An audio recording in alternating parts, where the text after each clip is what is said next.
Hi there and welcome. This is just a quick tip video on vintage effect, Lomo effect and adding grain to a picture. There's numerous different ways of doing this, but this is the way I found to be the most basic and quickest, easiest solution. First of all, just unlock your background.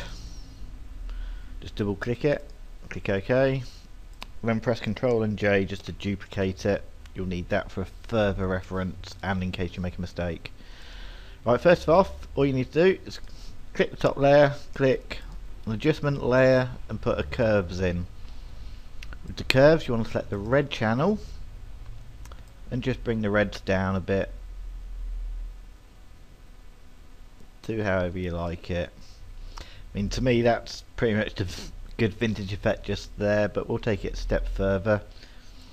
Then you want to select the green channel and just basically make S shapes across the line. This is all down to personal preference really on how you like it, but that's the vintage cross process kind of look.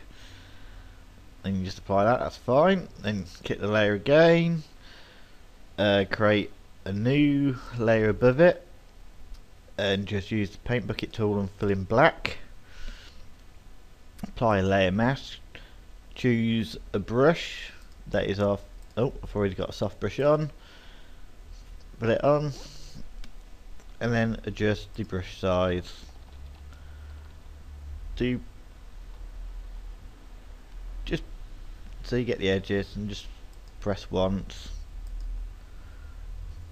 And then you have to layer mask with curves, and then what you can do is just add, if you're not quite happy with that, go to image adjustments, photo filter, and then you can just add all the different colours. If I use one, I tend to put a yellow on, and you can just adjust it to what extremes you really want it to go.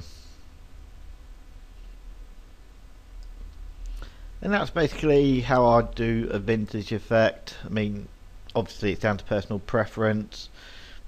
You can take it a step further. You can go to filter, other, and then put a high pass in, and that will just bring it back more towards the Lomo effect. Just playing around with it as you like, but I don't personally like that because I think it brings it too dark, but that's what I'm after. Now if I want to add a grain layer to it, I'll take this layer that we duplicated earlier, put it on top, and just go to filter, render, just put fibers.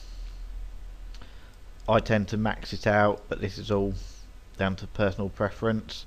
Click OK. You'll see that it all goes grainy.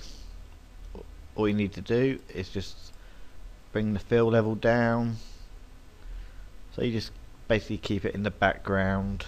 I mean, you can even do it by opacity as well, and that way you can just see that you've got the grainy effect in the background on the picture like an old photo. But that's basically it.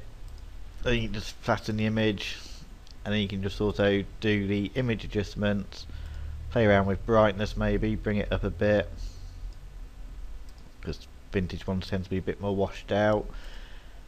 Maybe even just adjust the exposure, you just only want to tweak it a little bit, just to however your personal preferences are. But that's basically how I do my vintage cross-process effects. More of cross-process, you'd affect the green channels more, maybe put another photo filter over the top on green or blue, so you get that. But Lomo effect I tend to do differently. I'll use a male picture. I think male pictures work better, but it's the same principle. It's a new curves adjustment layer. I don't lower the reds on this as much. I just tend to do just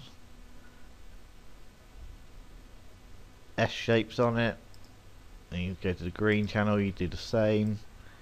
Try and duplicate what you just did on the other channel basically. You can see it's starting to get the darkness in, but with blue channel I do opposite direction to where I'll do the S, so it's a reverse S.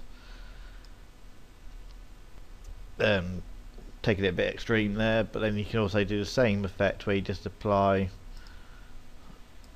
a new layer filled with black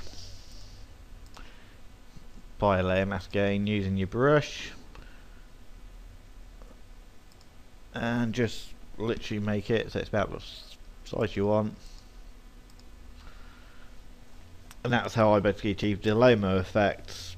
Some people prefer to have it more red, so it's just adjustment of the curve level to personal preference really. And that's about it. Thank you for watching.